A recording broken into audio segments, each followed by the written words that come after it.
नमस्कार दोस्तों, स्वागत है सभी का ऑनलाइन बोर्ड स्टडी चैनल में। दोस्तों, आप सभी को पता है कि मैं प्रत्येक दिन 3 वीडियो उपलब्ध करा रहा हूं, 3 प्रैक्टिस सेट दे रहा हूं, जिसमें 2 आपका प्रैक्टिस सेट मिल रहा है और एक भाषा का मिल रहा है जो दोस्तों, जिसमें 30 नंबर का प्रश्न पूछा जाएगा। और 30 नंबर में दोस्तों आप सभी को पता है कि 30 नंबर जो है वो आपके नंबर में जुटेंगे। 8 नंबर दोस्तों इंग्लिश पूछता है, जो काफ़ी आसान है और अभी तक कोई सेट नहीं बनाया है जो 8 नंबर का आसान प्रश्न सेट कर दे। लेकिन 22 नंबर का जो हिंदी है वह प्रत्येक सेट में आप कोई भी मारते हैं तो आपका बेटर होगा, क्योंकि ये काफ़ी डिफिकल्ट पूछेगा ये 22 नंबर का हिंदी। तो चलिए शुरू करते हैं, देखते हैं कैसा दिया हुआ है। ये practice set Ranjit Kumar, doctor Ranjit Kumar IAS अफसर हैं, उन्हीं का है दोस्तों। इसमें 20 प्रैक्टिस सेट दिया हुआ है, इसको भी शुरू किया गया है। तो प्रैक्टिस सेट ये 1 है। हिंदी को कर लेते हैं। हिंदी क्या कहता है, ध्यान से देखिएगा और सुनिएगा आप सभी। कहता है वीर रस का स्थायी भाव क्या है। तो वीर रस का स्थायी भाव है उत्साह। क्या है? उत्साह। और आप लोग मोबाइल को बड़ा करके देखें थोड़ा सा, ताकि आपको इसको अच्छा से देख पाए। और क्योंकि छोटा दिखाई देता होगा तो बड़ा कर ले स्क्रीन को, तब देखिए। रम रमणीयार्थ प्रतिपादक शब्द का काव्य में के प्रवर्तक हैं। तो इसके प्रवर्तक है पंडित राज जगन्नाथ। नेक्स्ट है कि केशव कहीं ना जाए का कहिए, यह प्रसिद्ध पद किस काव्य कृति से उद्धृत है। दोस्तों हिंदी काफ़ी डिफिकल्ट पूछेगा, इसलिए आप डिफिकल्ट से भागिए नहीं, ठीक है, करिए। विनय पत्रिका का है दोस्तों। अगला है मंगलसूत्र शीर्षक अधूरे उपन्यास के लेखक का नाम बता दीजिए। प्रेमचंद साहब है। नेक्स्ट है इनमें कौन सा शब्द शुद्ध है। शुद्ध शब्द हो जाएगा यानी, ठीक है। अगला प्रश्न पढ़ाते हैं।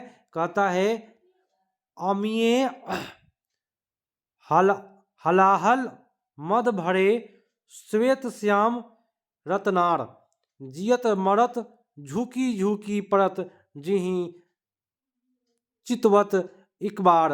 इस प्रसिद्ध दोहे की रचयिता कौन है दोस्तों?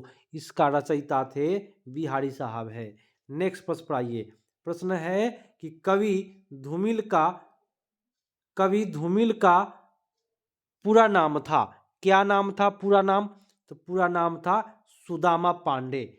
नेक्स्ट प्रश्न है अ या आ के बाद ई या ई आए तो दोनों मिलके ए हो जाता है, या स्वर संधि कौन सा स्वर संधि कहलाता है? तो होगा गुण संधि। कौन सा संधि? गुण संधि। नेक्स्ट है अनंत का सही संधि क्या होगा? अनंत का होगा अन जोड़ अंत। नेक्स्ट है कि घुमक्कड़ शास्त्र नामक ग्रंथ के लेखक कौन है? तो घुमक्कड़ का होगा राहुल संस्कृतियान साहब लिखे हैं। जब उपमेय में उपमान की संभावना प्रकट की जाए तब होता है, क्या होता है? तब होता है, अभी तक जो लोग शिक्षक सब्सक्राइब नहीं किए हैं कर लीजिए, तब होता है उत्प्रेक्षा अलंकार। नेक्स्ट है कि श्लेष अलंकार होता है। तो श्लेष अलंकार जो होता है वह शब्द अलंकार जो होता है वह श्लेष अलंकार होता है। नेक्स्ट है कि जिस समास के पूर्व उत्तर दोनों ही पद समान रूप से प्रधान हो वह कौन सा समास कहलाएगा? तो द्वंद्व समास। जब दोनों प्रधान तो द्वंद्व। अगला है सदगति शब्द में कौन सा समास है? सदगति। सद हो सदगति, तो सद का गति होगा तत्पुरुष समास। उत्तर आपका ये होगा। काव्य प्रकाश नामक ग्रंथ के प्रणेता बताइए।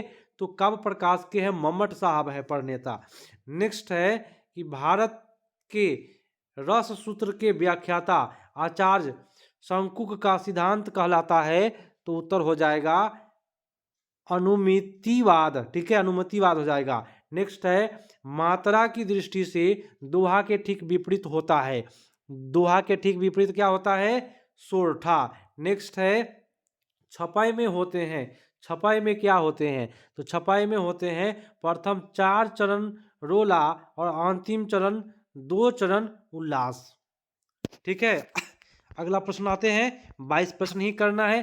अंग्रेजी काफ़ी आसान पूछेगा, इस सेट के ऊपर नहीं जाइएगा, नहीं तो भाई आपको बिना काम का तैयारी हो जाएगा। ठीक है, प्रश्न निम्नलिखित में किसे मुहावरे का अर्थ असंभव होना नहीं होगा?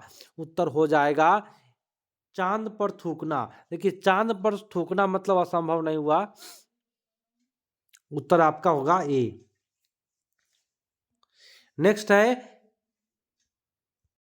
नेक्स्ट प्रश्न है, खेत हरना मुहावरे का शाब्दिक अर्थ क्या है? खेत हरना मतलब होता है वीर गति को प्राप्त हो जाना। और कांच का पर्यायवाची शब्द बता दीजिए।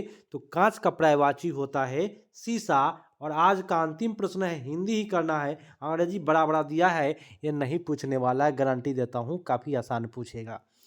हिंदी के स्पर्श व्यंजनों के पांचों वर्गों के दूसरे और चौथे वर्ण होते हैं। तो पांच, देखिए क्या लिखा हुआ है, दूसरा और चौथा जो वर्ण होता है उसको क्या कहते हैं, यही ना पूछा जा रहा है। तो उसको कहते हैं महाप्राण। और अल्प प्राण कौन होता है? तो 135। बोले तो पहिलका लेटर, तीसरा लेटर और पांचवा लेटर अल्प प्राण, और दूसरा लेटर और चौथा लेटर महाप्राण। तो ये महाप्राण पूछा है दोस्तों। तो मिलते हैं अगले पार्ट में, तब तक के लिए धन्यवाद। एक मैं वीडियो बनाऊंगा जो ब्रह्मास्त्र होगा, जो अल्प प्राण होगा उसमें महाप्राण होगा, यौगिक होगा, योग रूढ़ होगा, उसके बाद घोष होगा, अघोष होगा। ये सारे प्रश्न मैं कराऊंगा जो आपके एग्जाम में टकराएंगे। एक वीडियो में ब्रह्मास्त्र लिखा होगा, उसको जरूर आप लोग एक बार करके जाइएगा। मिलते हैं अगले पार्ट में। और शाम को आपको 2 वीडियो का लाइव मिलेगा। एक वीडियो दोस्तों शाम में 6:30 में लाइव होगा। दूसरा वीडियो दोस्तों वह 7:00 से लाइव हो जाएगा, क्लियर नहीं है। तो मिलते हैं अगले पार्ट में, तब तक के लिए धन्यवाद। जितने शिक्षक साथी लोग हैं सब्सक्राइब नहीं किए हैं कर लीजिए, क्योंकि तैयारियां करनी है तो भाई बेटर तैयारियां करनी है। तब तक के लिए धन्यवाद। जय हिंद।